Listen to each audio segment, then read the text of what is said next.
आज की जो ये चीज है, इस सारी तैयारी में अगर इस वाले तरीके की जिसकी हम आज बात करने जा रहे हैं, ये इतना जरूरी है कि अगर इसको आपने अपना लिया तो आपके सिलेक्शन को कोई भी नहीं रोक सकता। ठीक है, तो आपको सबसे जरूरी चीज तो यही है कि प्रैक्टिस सेट लगाने। मैंने कहा अगर कम तैयारी है तो सप्ते में एक फुल टेस्ट लगाइए। अगर आप पहले से तैयारी कर रहे हो, अभी तैयारी का ठीक ठाक है, लंबे समय से करते आ रहे हैं एग्जाम्स की तैयारी, तो आप कोशिश करिए कि डेली एक प्रैक्टिस सेट लगाएं। अब प्रैक्टिस सेट लगाने से ही कुछ नहीं होगा, प्रैक्टिस सेट लगाने के बाद जो ये तरीका जिस पे हम बात करने वाले हैं, ये वो तरीका है जिससे आपका सिलेक्शन होगा। और इसको मैंने अपनी लाइफ में बहुत अच्छे से अप्लाई करा था, हर एग्जाम के टाइम पे अप्लाई करा था। और जो है मुझे आदत भी है कि जब भी हम कुछ चीज कर रहे होते हैं तो उसमें से डिफरेंट तरीके से जो है अप्लाई करते हैं। तो वो तरीका है एनालाइज करने का, यानी उसका विश्लेषण करना। मान लीजिए मैंने ये जो है पूरा प्रैक्टिस सेट लगाया, प्रैक्टिस सेट लगाने के बाद वो तो 2 घंटे में खत्म हो गया आपका। एनालाइज करेंगे तो आपको बहुत समय लगेगा और वही आपको सिलेक्शन और आपके नंबर जो है बढ़ाएगा। तो आपको करना क्या है, जैसे मान लीजिए आपने पहले एनालाइज किया मैथ्स का, आपको देखना है कि भैया कितने क्वेश्चन मेरे सही गए। ठीक है, ये देखिए इस तरीके से, और इतने क्वेश्चन जो है मेरे गलत हुए।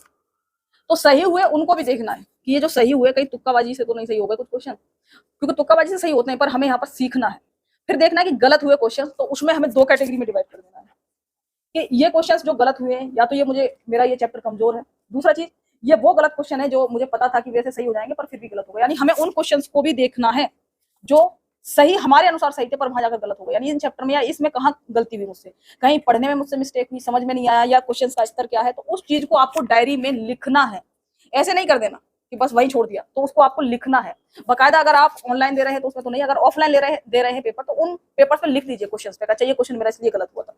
दूसरी चीज, जैसे मान लीजिए रीजनिंग में भी यही चीज करनी है, सेम चीज करनी है। हिंदी में और जीके में आप लोगों को ध्यान से आदत डालनी है क्वेश्चन को पढ़ने की। इस चीज की प्रैक्टिस आपको अभी से करनी है। आपको बहुत से लोग मिल जाएंगे कहते हुए अरे मेरा तो सब सही था, बस मुझसे थोड़ी सी गलती हो गई थी, मैंने नहीं पढ़ा था, मैंने इसका मतलब और समझ लिया था। तो आपको क्वेश्चन पढ़ने की ऐसी आदत डालनी है कि पहली बार में क्वेश्चन और ऑप्शन बिल्कुल सही पढ़े जाए, गलत न पढ़े जाए। ठीक है, तो ऐसी आदत डालनी है।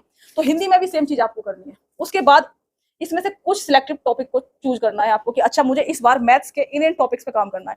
यानी अगली बार अगर मैं 3 क्वेश्चन जो मेरे गलत हो रहे थे, इन 3 टॉपिक को चुना आपने और उन पे काम करना है कि भैया इनको ऐसा मजबूत करना है कि दोबारा से ये गलत ना हो। ठीक है, उसके बाद क्या करना है, ऐसे हिंदी में करना है, यानी टॉपिक को चुनना है जहां जहां हमारे से गलत हो रहे हैं उनको एक जगह लिखते जाना है और उनमें से कुछ टॉपिक को कंप्लीट करते जाना है। एक साथ सारे टॉपिक को कंप्लीट नहीं कर पाओगे, इसलिए कुछ ही चुनना उसमें से। मैथ्स के चुन लेना, कुछ रीजनिंग के, अच्छा इस टॉपिक पे मुझे काम करना है, अच्छा इस टॉपिक पे। धीरे धीरे जब आप इस तरीके से काम करेंगे तब आपके नंबर बढ़ना शुरू हो जाएंगे। ठीक है, एकदम से सारा करने के चक्कर में मत आना, फिर से गिर जाओगे और फिर तैयारी नहीं कर पाओगे। ठीक है, तो इस तरीके से आपको तैयारी करनी है प्रैक्टिस सेट्स की। और इसमें और भी चीजों की हम बीच बीच में बात करते रहेंगे। तो पहले आप ये वाला फॉर्मूला अपनाएं, एनालाइज करें और